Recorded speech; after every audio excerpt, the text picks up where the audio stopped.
Bonjour à toutes et tous, ici le lecteur. Nous nous retrouvons aujourd'hui pour la lecture d'un hymne spéculatif du Veda, Cosmogonie. Je profite de cette brève interruption afin de vous signifier que tous mes enregistrements sont aussi disponibles sous forme de podcast sur Anchor et Spotify.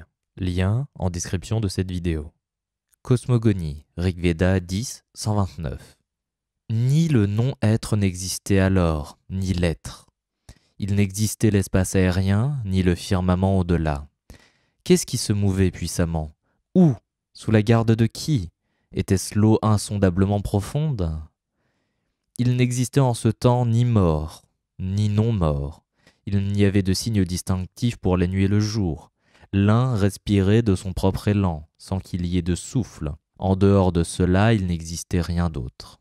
À l'origine, les ténèbres étaient cachées par les ténèbres. Cet univers n'était qu'onde indistincte.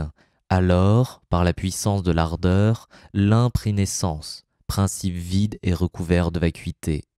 Le désir en fut le développement originel, désir qui a été la semence première de la conscience.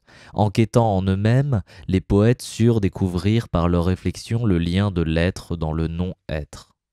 Leur corde était tendue en transversale. Qu'est-ce qui était au-dessous? Qu'est-ce qui était au-dessus? Il y avait des donneurs de semences, il y avait des pouvoirs. L'élan spontané était en bas, le don de soi était en haut.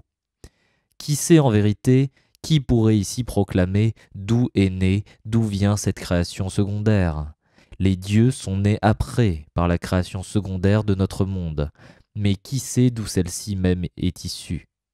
Cette création secondaire, d'où elle est issue, si elle a fait l'objet ou non d'une institution, celui qui surveille ce monde au plus haut firmament le sait seul, à moins qu'il ne le sache pas. Et c'est ainsi que nous finissons la lecture. C'était le lecteur.